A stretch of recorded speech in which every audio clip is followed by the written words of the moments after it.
Let's see, there's the radishes, beets.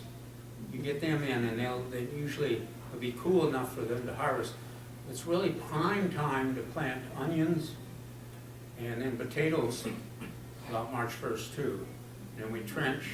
It gets harder and harder to find seed potatoes. I don't know if that's the case everywhere. If, your feed stores have them, but in the old days, you know, every feed store you went to, every nursery you went to had bags of seed potatoes. One place that always has them, Rainbow Gardens.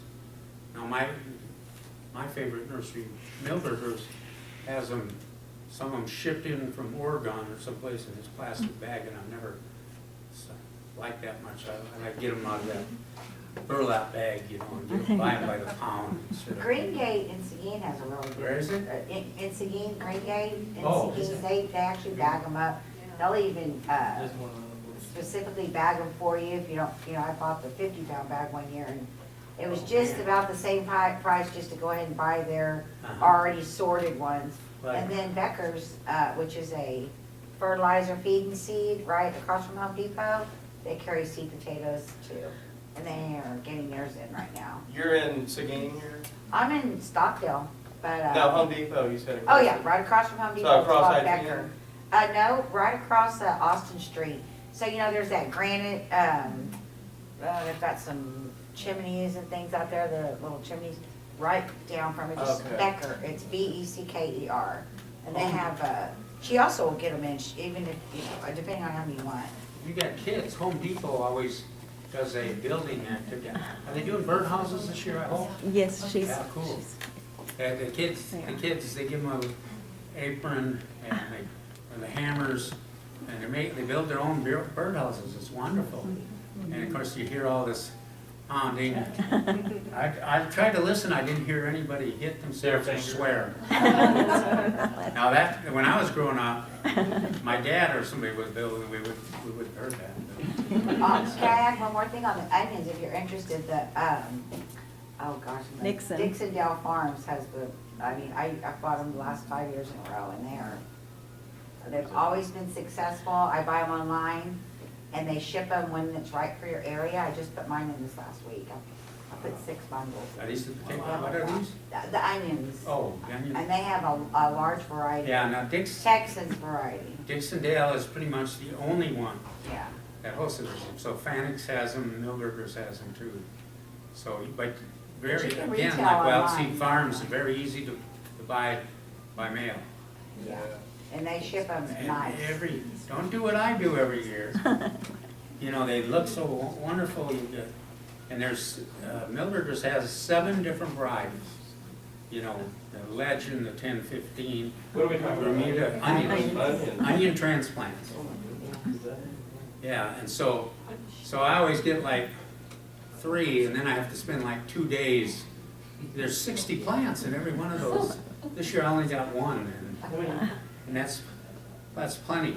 You know, that's like 4 8-foot rows.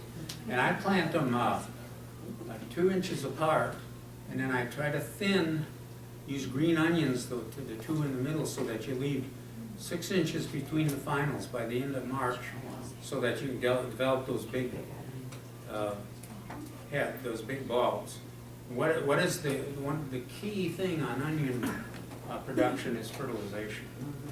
You just gotta fertilize. You put 10 cups of lawn fertilizer on the bed per 100 square feet to start with, and then every 3 weeks you just side dress.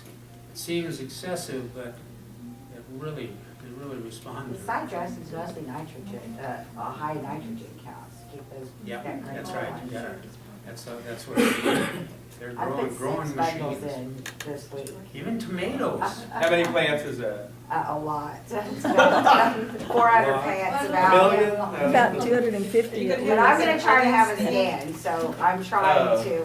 I always grow them and end up with 3 tables this big full of onions. Yeah, And we. give them away and whatever, you know, but now the onions, like I said, they're very successful. She gives the tomatoes to people she likes in the Oh, yard. really? Great. I'm gonna leave them. People love them. I mean, I do a lot of variety too.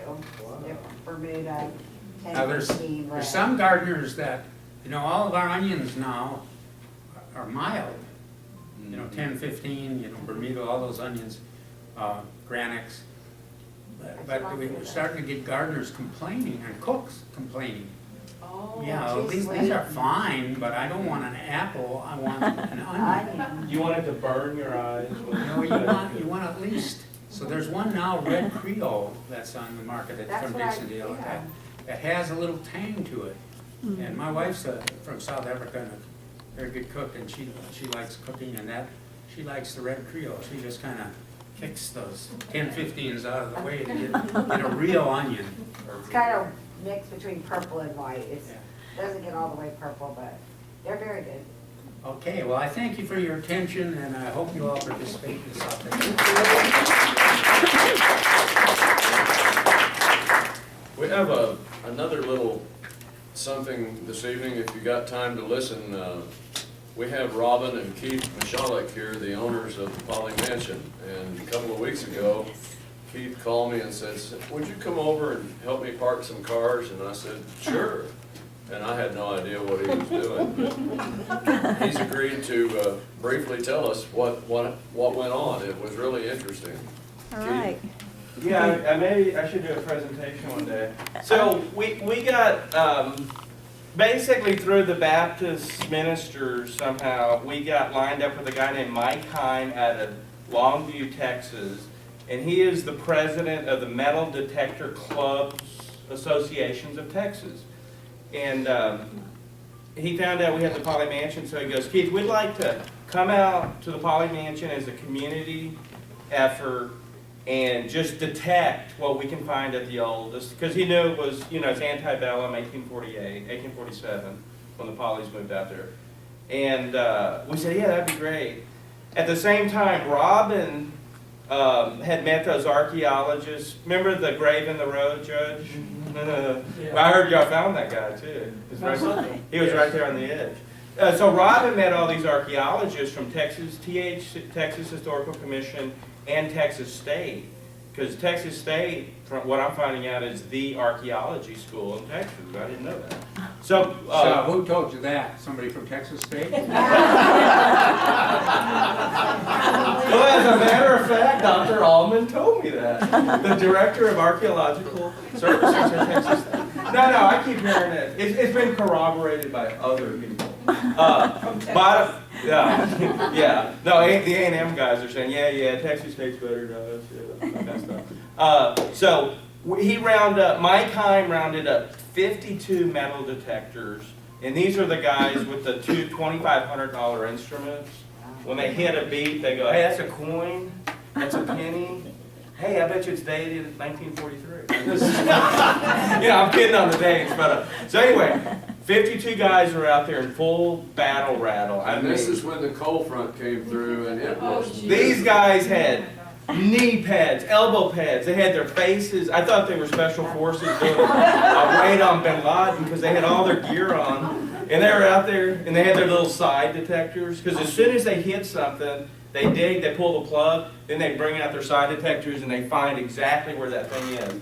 Bottom line up front. They found between 300 and 400 artifacts, of which the archaeologists all tagged. Everyone's tagged in a little plastic bag with a number. And then they found the junk. I thanked them for the junk. We found 3 trash cans full of metal. Oh my God. And we had completely cleared the Poly Mansion of every surface item.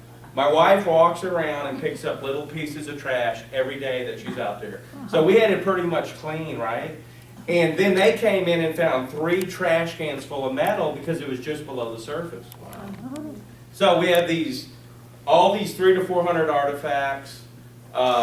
Dr. Allman from Texas State said, Keith, I will take them back to the university. I will clean them up. I will prep them for museum display. And I will give them back to you. Maybe. No, he's going to give back to us. And then I say, well, we'll put them on display at the Poly Mansion or the museum at Sutherland Springs, if my wife lets me. We'll put them in the museum. So it was really great. So what did we find?